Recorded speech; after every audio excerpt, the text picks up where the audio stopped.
Big welcome, everyone. It's really, really good to see you all online tonight. I hope you're keeping warm wherever you are. I know it's absolutely freezing in Melbourne, so if you guys are in Melbourne, I feel you. So firstly, I'd love to begin by acknowledging the traditional owners of the land on which we meet today. I also would like to pay my respects to elders past and present. So thank you everyone for coming along tonight to our Ask Me Anything session. Tonight's session is designed to deep dive into the question, the value of building with a co-founder. So my name is Nina. I am a scout here at Antler Australia. Also on the call with me are Joel and Rani, who are also a part of the scouting team here at Antler. So tonight we will have Joel, who is our scouting manager, sit down with our portfolio company founder who has built and launched his company with Antler. We have Ben Billy from StoryTiling. Also, just to let everyone know, this is the third part of a 4-part series, and we will have one more upcoming AMA session to shine a light on our track record of investing in women. So please count yourself in on that session as well. It's going to be a really, really awesome session. So for tonight, you're in for a real treat. We'll start the session off with an introduction to Antler and shed lights on our views of co-founding teams and how we facilitate co-founder matching. This will then be followed by a candid conversation with Ben, and we'll dive into his co-founding journey and experience with building a company with Antler. If at any point of the conversation you would like to ask a question, please feel free to contribute either in the chat box or raise your hand. We'll also have a dedicated time for Q&A at the end to answer any of your burning questions. So if you have any questions that might come up, please feel free to pop them in the chat or use the emoji on the Zoom to let us know that you have a question. So before we kick off, just please make sure you mute yourself if you're not speaking, just to avoid any background noise. And also, if possible, please keep your cameras turned on so that we can see who we're speaking to. So let's get into it. I'm going to pass over to Joel now to introduce Antler and today's conversation. So Joel, the floor is yours. Amazing. Thank you, Nina, and welcome everybody. Thank you for taking the time out of your day to be with us. As mentioned, I'm going to quickly just go through a brief overview of Antler, just to give you guys some of the common questions that might get asked and give you guys a bit of an understanding of what we do here. And then we'll get stuck into the story with Ben. So firstly, Antler, the best way to think about it is a VC. So there's a couple of terms that get thrown around. Some people might say startup generator or accelerator, which we don't like. What we think is we are an early stage global VC.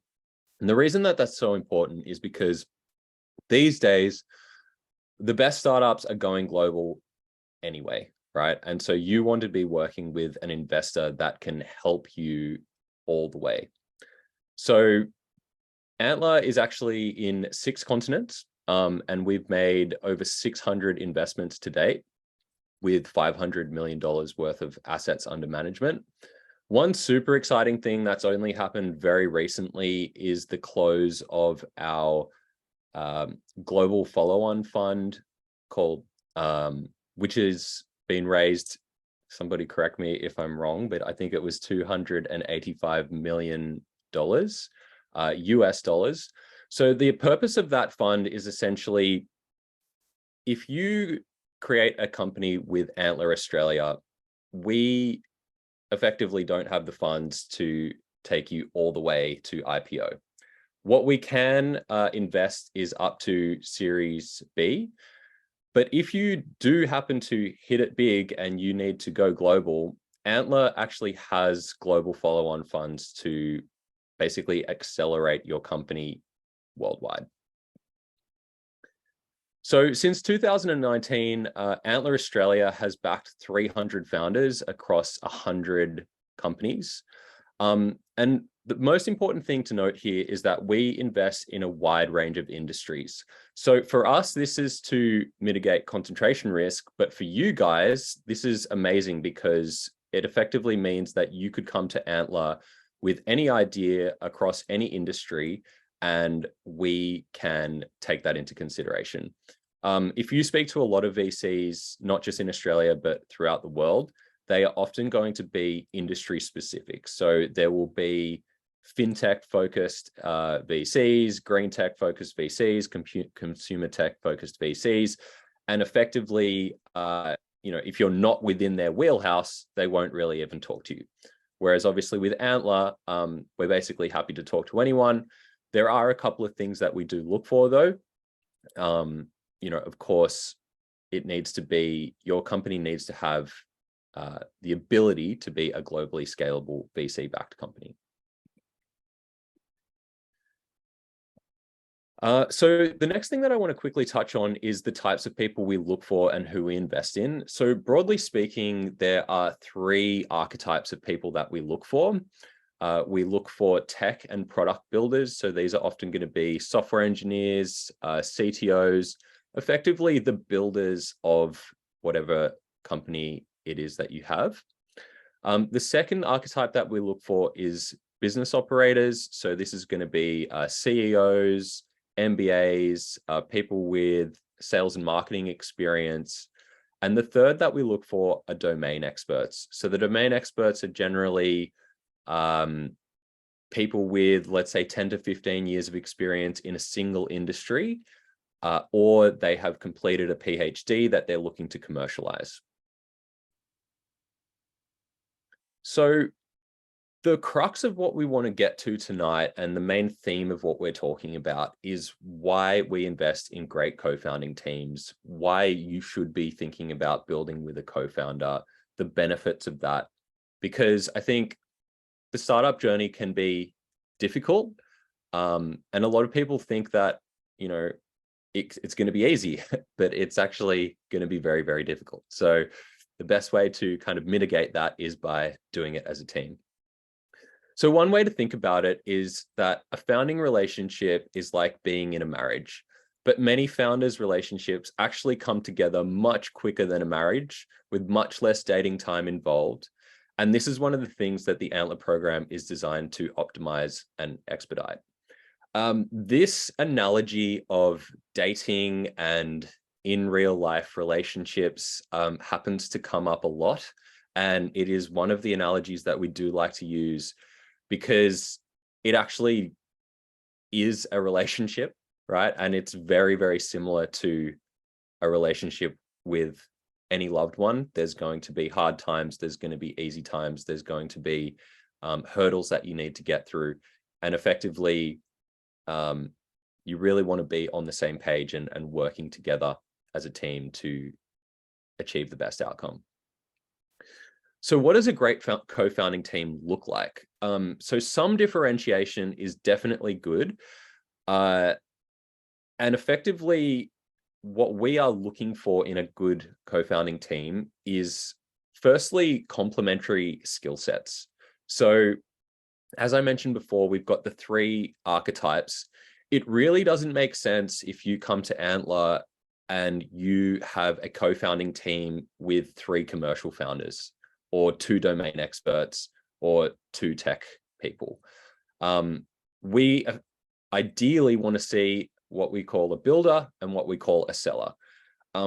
With building a VC-backed company, there are, especially on the fundraising side of things, that takes a lot of time. And if you're a builder who can also sell, that might be fantastic. We kind of meet these people often and they think, well, I know how to build my product. I'm also good at sales and I can explain what I do better than anyone else. That's fine for early stages, but as your company grows, what you're going to find is that you would really, really need somebody who's absolutely dedicated to, hiring, fundraising, speaking to customers, whilst you focus on product building. Personality, I personally think that this is probably a lesser important in terms of like how differentiated you are, but I think it's still something that can be really useful. The example that I'll give is, one person might be, quite kind of like fast and loose. And this is the category that I would put myself in. I don't often like to get too caught up in the details. But from my own experience, having a co-founder who is dedicated to the details and really good at crossing their T's and dotting their I's, that's fantastic, because that's another complementary thing. And that's not necessarily a skill set, that's more of a personality type thing. So the things that I think actually are extremely good to have be aligned on and to be similar on are these three at the bottom. So your vision, your values, and the trust and chemistry. And this is so important. This little pyramid shape here, I think, does a good job of explaining why that's important, because you working as a team, you having similar values, and you being able to 100% trust that your co-founder has your back is basically what's going to make or break your co-founding relationship. Because realistically, the founder journey is very rarely short. You are most likely going to be working with this person for, 3 to 10 years, possibly longer. And so you really want to make sure that they're the right person. Cool. So this slide just shows that the biggest VCs in the world actually look for team as one of the key investment decisions when they're actually deciding to invest. So Sam Altman, he's obviously come into the zeitgeist quite recently. I'm sure most people have heard his name. He is of Y Combinator fame, but also OpenAI CEO. So he's basically said that the number one cause for early death of startups is co-founder blowups. And a lot of people treat choosing their co-founder with even less importance than they do with hiring. So absolutely don't do this. So I've kind of touched on this a little bit, but what do investors look for in a co-founding team? Effectively, complementary and complete skill sets. So especially in an Antler context, when it's very early stage, we would love to see a team that can actually build what they're saying they're going to build and sell what they're saying they're going to sell as that team. We're going to be looking at the individual strength of the team members, the team's ability to execute fast. So this is also very, very important. If you're coming into Antler with a preconceived idea, we will kind of use where you're up to pre-program as kind of like a yardstick. And then effectively what we want to see is how much progress you can make during the program. We definitely want to see people with ambition. It doesn't make sense to come to Antler if your ambitions are not big and you want to build a large, ideally globally scalable company. And we're also going to be looking for the chemistry amongst team members. So because the Antler program goes for around 10 weeks, we're going to have a lot of time to actually see how you interact with your team. And that is also going to be making up part of our investment decision. If we can see that you guys work well together as a team, as well as all the other things listed here, these are just other boxes that we're going to be ticking. So how do we actually do this? There's a few things. So we have a few actual tools. So one is called Fingerprint for Success, and this is a founder match.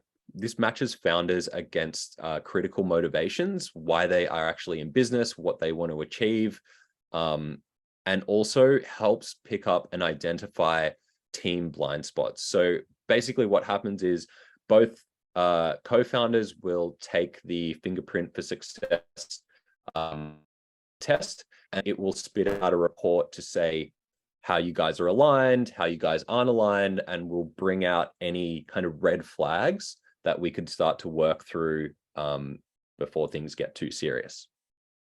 The next thing is the 50 co-founder questions. So this is just a really awesome document. Everyone who goes through the program is going to list is going to answer these 50 questions. And it's going to be talking about things such as, the way that you work, how many hours that you're going to work, per week, what your vision is for the future, what your exit strategy is. And basically a bunch of questions that most people will eventually kind of figure out from a co-founder, but it might take them years.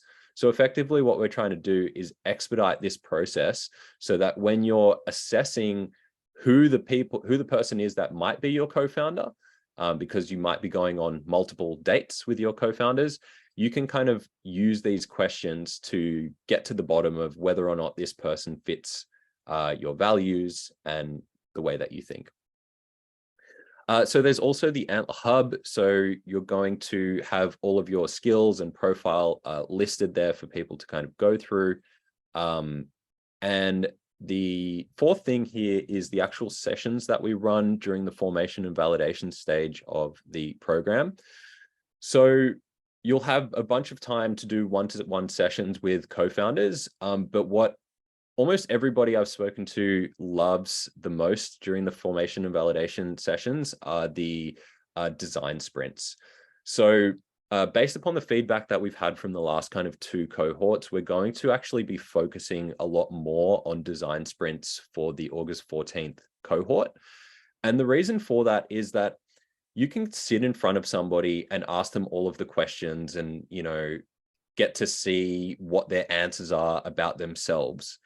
But actually being in a room with them for a couple of hours working on a task gives you a really fantastic insight into how their mind works and how they work as a person, and also how you work with them, right? So these design sprints, they're fun and, people love them. Awesome. So the co-founding team, what we're going to do is start switching over to introduce Ben. So Ben, hey, thank you for joining us again. Firstly, I'd love to just start by asking if you could give us a little brief overview of yourself and your background before joining Antler. Yes, thanks, Raul. And hi, everyone. So I'm Ben from StoryTiling. So my background, I started my career actually in management consulting in the US and in France, and then worked in startup for about 10 years across products, operations, and growth. I came to Australia about 8 years ago with my wife. And essentially there I joined the Iconic to launch their Android app. So there was more on the product side. And then I joined Hyperana just after the Series A with Sequoia, more on the commercial and business side. And so come COVID, essentially in 2020, and I had wanted to build my company for a long time. And so I joined Antler early 21. And the main reason for me to join Antler, and one of the main value that I got is really finding a co-founder. So that's where I found Alia. So Alia is not there tonight. I'm gonna try to introduce her as best as I can. So she's got a very different and complementary background. You can see it with just the 3 bullet points here. So coming out of Harvard, graduated in filmmaking, and then she's got a PhD in anthropology. So essentially she traveled the world to interview people working with not-for-profits, and essentially the reason she joined Antler was because she wanted more challenge coming from the not-for-profit space, and wanting more to build a business out of her knowledge. And so, Ben, how did you actually meet Alia in the program? Yeah, we actually met before the program. And that's probably my first advice is, for anyone willing to join the next cohort, have a look at the list of people that are going to be part of the program. So I skimmed through everyone individually and shortlisted people even before the program. And I actually met probably half of the cohorts on a one-on-one basis, like getting a coffee, a Zoom call with them individually, and talking about the main points that were important to me in building a company, which was about shared values, the vision, the type of company they wanted to build. So I really wanted to build a purpose-driven company. So for me, that was one of the main questions and points of discussion that I had with them, and just getting a feel for the fit. Okay. So did you guys decide to team up prior to the cohort, or you just met before the cohort? No, we just met before. And then it was a wild ride during the cohorts, like talking to all those people and trying to assess the fit with everyone. So I had a lot of like dates with other founders during the cohort where I would spend like maybe one day workshopping an idea with someone and then jumping to another person. So it took some time to actually come to work together with Alia. And I think initially, reflecting back on it, I think one of the main reasons was Alia came in the program with her business ID, and I came with my business ID as well. And I probably wanted too much to push for my business ID, which made it not a natural fit with Alia initially. And we ended up pairing together and working on the idea she had come into the program with. So I think at some point it was me realizing that it was the best opportunity for me to build a great company and find a great co-founder was drop my ID. So being flexible with your ID, I think, is one of my best advice, because otherwise you're going to close a lot of doors to just people that don't want to go on your ID. And did you have any kind of false starts with other founders? Like, did you team up with anybody else and then break that team up? Definitely. Definitely. I think so. That was quite funny. So at the end of each day at Antler, I sort of went through the list of participants in the cohort and sort of ranked my best candidates, my best match. And number one changed at least 4 or 5 times during the cohorts as I was going through it. And then through time, we just realized that working even half a day with some people that looks great on paper and great on a coffee chat, then you just realize, so it's the design sprint that you were talking about, Joel, where you actually get to work on real stuff. You realize in just a couple of hours that it's not a good fit. Mm-hmm. So essentially you want to iterate through that as quick as you can, to find someone that you feel good working at least a couple of hours with, and give it another go for a day and then more, and then take it from there. Sure. Yeah, I mean, I think that's awesome advice. And a lot of people, you really need to have, I guess, the guts to be able to say to somebody, look, I like you, but I don't think this is the co-founding team for me. Can we stay friends? Because at the end of the day, right, like, it's better to identify this extremely early on, rather than draw it out for weeks only to find that it's not going to work, right? Yeah, absolutely. I remember at some point I teamed up with another guy, and he had this idea, and we worked on this idea for a couple of days, and we actually realized that the idea was not viable, so we invalidated the idea. And then because this guy was just specialized in this particular space, there was no more idea really to work on. And so we wouldn't have had enough time to work on something new. And it was really this idea or nothing, which is probably a bit too inflexible in that case. So yeah, again, like, flexibility initially is very important. And again, I talked about the idea that Alia came into the program with. We've since pivoted from this idea. So we've kept the vision, but the way we're going to market and the audience is very, very different. And I've seen that in almost every Antler company from the cohort, that some slight or stronger pivots in the idea. So there's definitely some flexibility to have there. Fantastic. So that's actually a perfect segue into a little bit about StoryTiling. So would you actually be able to then give us the original vision of what Alia had, I guess, how that started to shape through the cohort, how that changed through the formation and validation period, to whether or not, I guess, the coaching or any of the advice from Antler helped to shape that, what the pivot kind of looked like, and then, what the business is today? Yeah, so the initial idea we came up with, or the initial vision that is still there today, which is the reason why we really found a very, very strong fit with Alia, is essentially to use social science and tech together. So social science is really Alia's background, and tech is more my side of it, to strengthen connections with the people in our lives, right? And so initially we did that by launching an app where you would invite all your family members and capture your family stories in video format. Right, so that was the initial idea.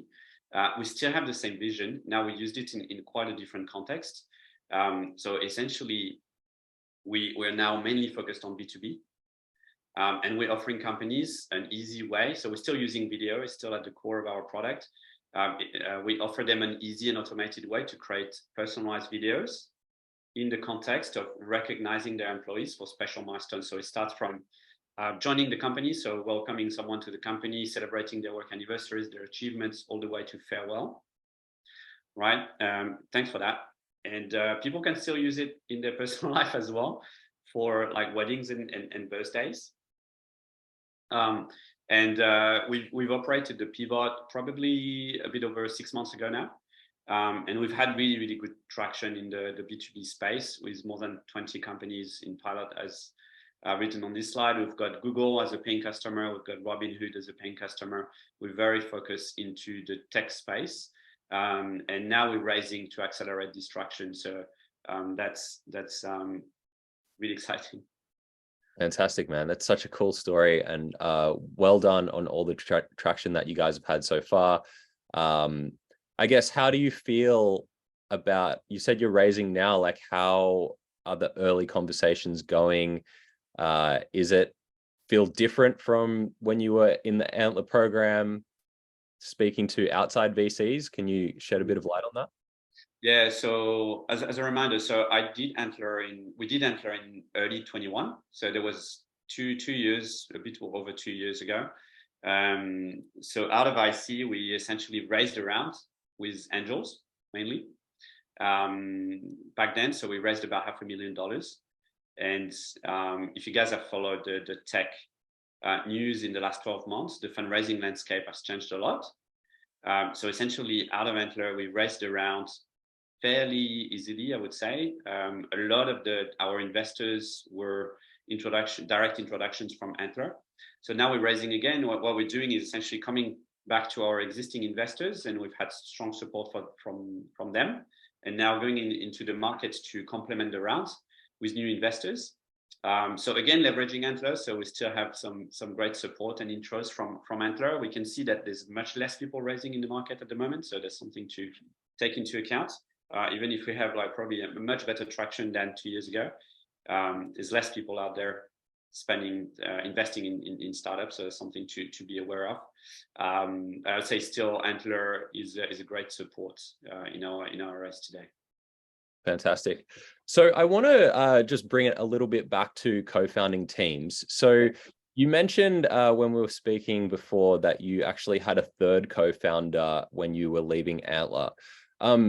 Would you be able to explain, I guess, the story behind that? What happened? Did you guys use the 50 questions and the F4S? Do you think that played a part in any of it? Were there any red flags that maybe, you could have seen before, but could have identified earlier?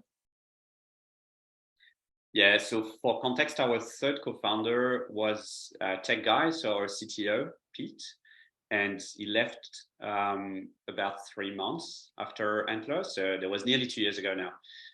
And I think there were a number of reasons, but really they were mainly personal reasons. So actually at some point he realized that it was not a good time for him to build a company. And probably there would have been some signals that we could have seen before, which is mainly around things like personal runway. This is something, it's a hard conversation to have in Antler. Just saying, can you live without a salary for like 3 months, 6 months? Because it really, it's uncertain if you're going to be able to raise, if you want to use the capital to pay yourself a salary or more to accelerate the business. So those types of questions, they were in the 50 questions and we went through them.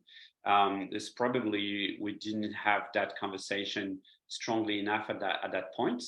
And then there's, you know, time plays a big role as well. You know, things happen, and then it's just life. I think there was a question. I've seen a question in the chat. Yeah, there's been two actually. So thank you for raising those questions. So the first questions come from Shang, and it's actually more about the idea validation process. So were there any things that Antler helped you to validate the idea? And I guess, you know, you said you pivoted a little bit. Did that play a part at all, or did that all happen after the program?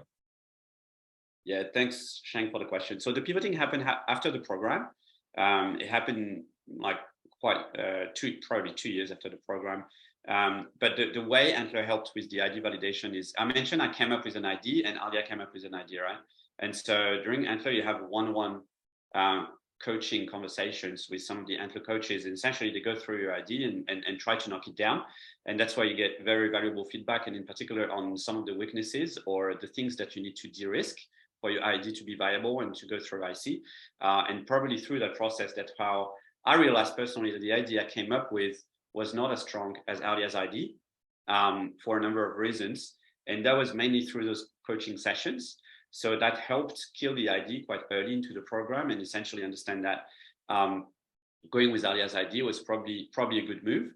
And then once we teamed up, so I don't know if you want to share about the track out concept, but once you really decide to work together as a team, you have a coach every week, and they really help you focus on the biggest weakness in the ID, so that you have the whole week to really focus on that. So be it the, you know, the business model, the revenue side, the product side, whatever it is.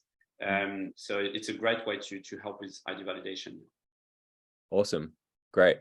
And so just touching on Juan's point a little bit, thank you for the question, Juan. Did you guys end up having an equal equity split?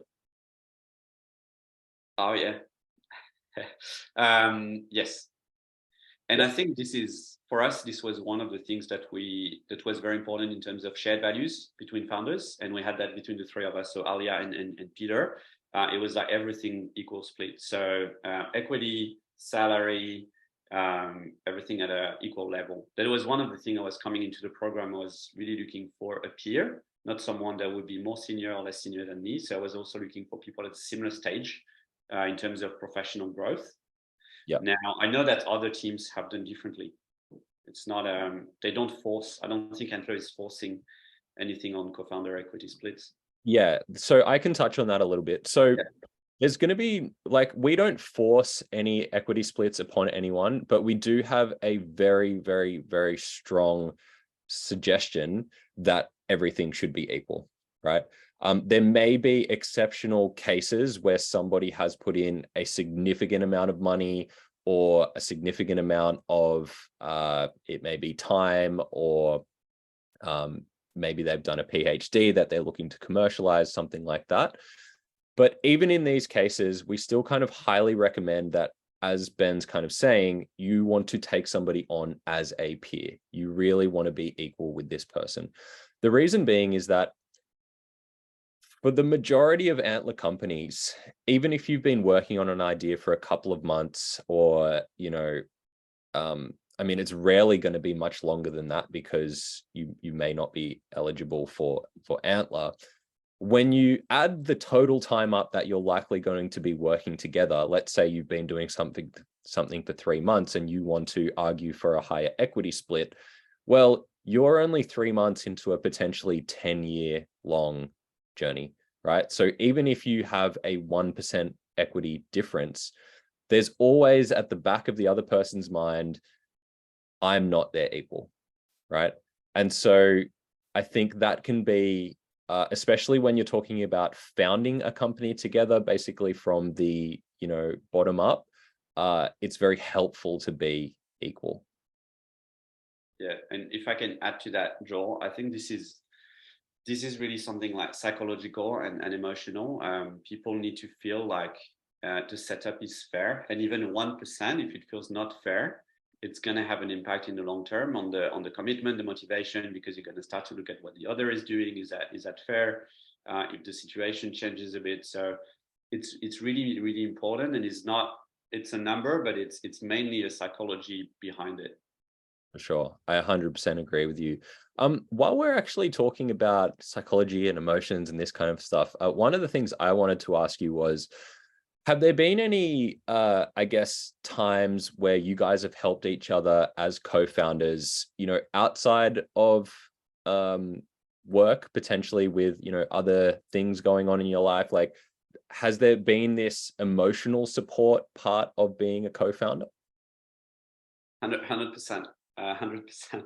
So I would say, beside my wife, Alia is the person that I know the best.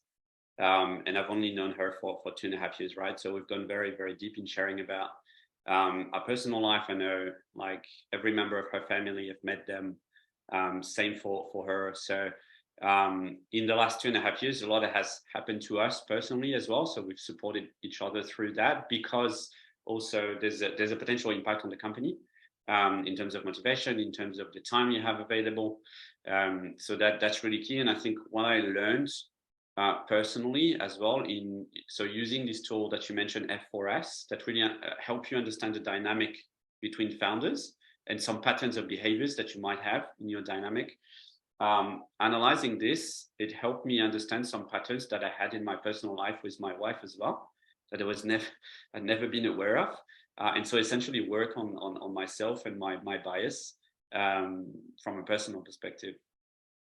That's really, really interesting to hear. And yeah, I mean, I've done the F4S as well, and it's certainly enlightening, because I think there's often times where you inherently know something about yourself, but maybe you haven't reflected enough about it. And then kind of when you see it there on paper and it's literally telling you like, this is how you are, you're like, oh, okay, like maybe I do need to work on that. I need to express it. I need to, make sure that when I'm having actions or asking something from somebody else, that I'm aware of my shortfalls, right? So I just want to try and address some of these questions before we get too many. So quickly, I want to answer Shang's question. So Shang has asked about trackout. So I can just quickly explain basically what a trackout is. So you can think of the Antler program as divided into two main parts. So the first one is formation and validation, and that's where we've mostly been talking about. So this is you speaking to the other co-founders, doing idea validation sessions, etc. Now, when you've actually come to a complete co-founding team and you've settled on an idea, to enter into the second phase of the program, which is called the due diligence phase, there is a formal process called trackout. So you effectively apply for a trackout. The trackout is a pitch to the Antler team. So you will pitch your idea, your team, and we will then approve you effectively to go to the next stage. So hopefully that answers your question, Shang. So Mohammed has asked, how much or what percentage did you end up paying the co-founders from the investment? And from your experience, what is the acceptable percentage from an investor's perspective? We might bring that one to the end, Mohammed, if you want to ask that as a question, because I'm not 100% sure what that is asking, to be honest. So Ben, how did you end up dealing with the co-founder divorce? So the CTO that left, what happened there? Did he get any equity? Was it messy? Did he, sue you guys? How did it work? So overall, it was very amicable. And I think the reason for that is that, first, the reason we got together is that we were sharing values. And so those values were still there when we had to divorce. So we did things in a very reasonable way. And I think we had a lot of discussions. So as soon as Pete announced us that he wanted to leave, we tried to understand the context behind it, but then straight away had I think a 1 or 2 hour sessions to talk about what does it mean for each of us, for the company. And we wrote things down. We did seek for advice. So I actually reached out to probably 5 or 10 founders in my network, most of them at Antler, that had the experience before to understand how to deal with it. We were actually raising at the same time, so we had to communicate with investors as well, that Pete was leaving, what did it mean for the company, how we were going to handle his side, which was tech. So it's essentially thinking of all those aspects. There's admin, legal, financial, equity is just one thing, but equity is taken care of in the Antler term sheet. So this case is covered. So there's really not much to think about on that front. Yeah. Awesome. And so, yeah, 2 years later, Peter has actually started another company. We're having beers from time to time. So we still have a very good relationship. And I value this because I think it's a proof of maturity when you can end a relationship and just like stay, behave as human. 100%. And so how did you guys actually navigate that these days? Do you have a new CTO, or you just have like a head of engineering? Because in the Antler term sheet, there's also ESOP and room to give equity to early employees. So I guess, how did you guys navigate that? Yeah, so we thought a lot about it, and so what we landed on that has been working very well for us in the last 2 years is that we took an advisor that is effectively acting as a CTO. So we gave them equity, and essentially it's a very, very senior tech guy that is helping us with everything regarding product tech architecture, decision, even like team management within the development team. So it ended up working well for us, also because I have quite an extensive background in product and working with engineers, so I could work with the squad, our product development team, and then get that support from an external advisor. And honestly, it's never been a problem with investors as well, because we've demonstrated we can ship quality products with that team setup. Awesome. Fantastic. So I'll just quickly touch on Adam's question here. And I also just want to remind everybody, if anybody has a question that they would like to ask, please feel free to raise your hand. And you can come off mute and ask Ben or myself a question. So just regarding Adam's question here, look, every company is going to be different. For the most part, 99% of companies are going to be formalized in Australia, at least to begin with. I guess any expansion after that will be on a case-by-case basis, but part of the program is there's going to be, and this is not me, so this is certainly not advice, but there's going to be people within Antler to answer these types of technical questions, right? So if your specific use case is going to be best domiciled in the US and you really need advice about how to do that, then we're going to be able to put you in touch with the right person to either action that or give you advice there. Cool. So Ben, I guess, what would be your broad overarching advice to anyone on this call? Like, they're ideally going to be looking for a co-founder. If you had to do it again, like, what would you do differently? I think there's something I would do the same, actually, in terms of the decision making on who to go with, and that would be my best advice. I think there's a number of tools, like you mentioned, the 50 questions, F4S, etc., that are kind of super structured framework, very rational, and essentially I would use those to fast track the process of potentially uncovering blind spots or incompatibilities with your co-founder and having the discussion, and essentially raising red flags. But I wouldn't follow them to the letter. They're not like a scientific, I wouldn't choose a co-founder with a scientific scoring score sheet or something like that. At the end of the day, it's instinct, it's chemistry between people, and you feel it or you don't feel it. And essentially, at some point, you're just making the choice to go with a co-founder and essentially evolve with them and work through the relationship, because there's going to be some things that you don't anticipate. You're going to discover new facets of their personality. They're going to change. You're going to change. So it's essentially deciding to work through those challenges together and build the relationship. And so from that moment in time, you lock it in your mind and just go. Fantastic. One thing that you mentioned early on in the call that I would just like to highlight is reaching out to the founders that are in Slack pre-program. So I just want to kind of let anybody on the call know who might have a letter of offer already. The Slack groups are basically being opened today. So, effectively one of the benefits of making the decision early to join the program is actually getting access to all the other people who have decided to join the program and kind of getting an idea of, who's who. Because obviously I personally don't recommend anyone to team up before the program, but you certainly want to have earmarked the best, most talented people, right? Because they're the ones that are going to generally team up the quickest, if that makes sense.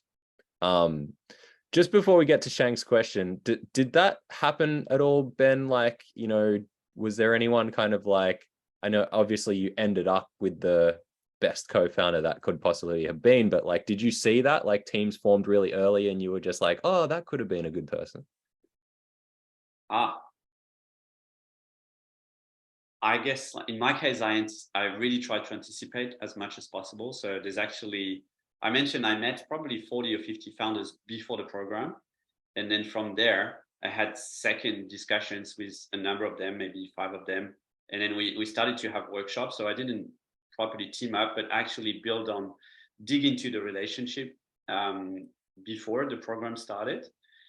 So then I think what happened during the program, and then I realized that people had different behavior in real life among a social crowd than a one-on-one relationship that we were having, and it just eliminated them from being candidates. But yes, there is a competitive dynamic here. Right? Let's be honest. Everyone wants to find to match with other people. So I would strongly recommend not to rock up on the first day and not having any clue who else is in the program, because you've essentially lost a lot of time. Yeah, for sure. Shang, did you still want to ask a question? You are welcome to now if you are still there. Yeah, I think it is answered already. With regards to foreign nationals. Okay, cool. Thanks. All right. So Daniel's question here, is it good to consider an exit strategy as part of the plans for scaling the business in the future? So my opinion is that yes, everybody should be thinking about what the end goal looks like, because for some people, it's actually not an exit, right? It might be that they want to change the world and the business that they want to build has a very specific goal in mind that is not selling for the highest dollar. I guess, Ben, how did that kind of work for you guys? Did you both have a pretty clear goal of what the end of this of StoryTiling looks like? I think for us, so this was one of the questions in the 50 question. So it's definitely a good discussion to have. For us, it was more about the journey. So the type of journey we want to live while building the company, as opposed to just thinking about the exit strategy. Exit strategy is just one component, right? So it's understanding, do you want to work on something for 2 years and no more? Because that's going to limit a lot of your options. Or are you ready to work on it for 5 years, maybe 10 years, depending how it goes? But then it's about how fast do you want to go? Do you want to really go really, really fast, potentially burn yourself, raise capital very, very quickly? Or do you want to take a little bit more of a progressive pace, still into the realm of startups, right? So it's still very aggressive. I think having this conversation is very important. It clearly differs from people to people. So being honest about it, it is a good decision to have. And if you want to exit in 2 years, this really limits the co-founders you're going to want to match with, because a lot of people don't come into startup space to exit in 2 years, to be honest. Yeah, I 100% agree. So Daniel's actually asked some really great questions here. So thank you for that. I'm going to move on to his second question. So what values and principles are good to consider important in a business partnership? Ben, do you want to kick off? Because I have some ideas as well, but you can go first this time. I'm going to be very general and not specific on this one. I think the values are your values, and it's all about discussing them with the other person. And so for us, it's like being very equitable between all the founders at every single level, be it like number of vacation you're taking, working hours, and all that was very important to us. And then being caring people was very important to us. It might not be the case for other people, but discussing about those values and principle and then living by them. And they have to be like your own way of living your life, I think, because otherwise it's not going to work. And making sure you're on the same page. And then you're gonna be adaptable to the different circumstances. So I don't have good values. I think it's your values and principles. For sure, yeah, I certainly agree there. I would like to give a little anecdote here of something that happened recently at Antler. So I think it was one of my first days that I joined. A founder kind of like knocked on the door of the Antler office, and he was distraught. Basically, he really wasn't in a good space, and I didn't know anything then because I was like still quite new, and I really couldn't help the guy out. But basically, what had happened was he had effectively a co-founder breakup, and their product wasn't getting much traction. And effectively, the other co-founder was saying, look, what we should do is just ride this thing out. We've got the money. Let's just pretend that we're working, and we'll just let it kind of like fizzle out, and we'll take a salary. This was strongly against the principles and values of the guy that was at the door. He was like, absolutely not. Like, that is not in my nature. I cannot do that, because it's just not the right thing to do. So he kind of went through this process of, obviously, he hadn't chosen the right co-founder to begin with. And obviously the values and the principles there didn't line up. So I didn't really hear much about it. But then recently, only last week, I heard that this founder actually ended up partnering with one of the founders from our most recent cohort. And they actually just went and raised money from an extremely well-known, I won't say who it is because then you can tie it back to the people, but like an extremely well-known US investor. And it was basically this kind of amazing story of this guy upholding his principles and values and achieving a really good outcome in the end because he wasn't willing to compromise on that. So I think, definitely, Dan, like what we're talking about here is you really need to, as Ben said, it's your values, your principles, and you want to try and find somebody who matches up there. So for prospective founders, is it preferable to have previously founded or been involved in a startup? So from an Antler perspective, it doesn't matter, right? Like we sometimes, we often have people with no startup experience, especially people who may be in the domain expert category. This may actually sound like that was probably the case with Aaliyah, was it, Ben? Yeah. And how did she adapt to the startup life? You said she was in non-for-profits before, presumably large corporations. Now she's working basically with you, at least at the start. Do you know if that transition for her was difficult or easy, or she loved it? I think the most important thing for her and for me as well, becoming a founder, without having been full-time on a startup before of my own, was reflecting and learning as quickly as possible about the blind spots and gaps in the understanding of what is the life of a founder. And so being very, very proactive in working on those, right? As, for example, I had been in a startup for 10 years, but never as a full-time founder. And there's definitely things that you discover and you need to acknowledge and adapt. And there's some, you have some coaches, you have some resources that you can use. You can train yourself as well. And there were some for Alia, for me as well. So I think any experience helps definitely a lot, but there's always going to be some gaps. Even if you're 10-time founders, I reckon you're going to have some gaps. So proactively working on them and finding them. Awesome. So we've got another question here. So maybe we can just do a quick one here, but how long did it take you guys to build your MVP? And were the Antler funds kind of enough to get that going? So I think we built the initial MVP in probably 6 weeks, and it cost us zero because it was all founders' work and we didn't pay ourselves. Amazing. So we can be very imaginative and resourceful on that end. For sure. And actually, like, that's, you know, a really great example of what I was talking about earlier. One of the reasons why we want to have these complementary skill sets in a team is so that you can actually go out and do things using your skills rather than, you know, outsourcing everything. So Ethan, thank you for putting your hand up. You're welcome to come off mute and ask your question. Thanks, Joel. Ben, you're talking about the biggest shock for her and yourself moving into that founder role. I was just wondering, what were those shocks, and maybe also what was something that you were expecting that would happen that maybe you were pleasantly surprised by?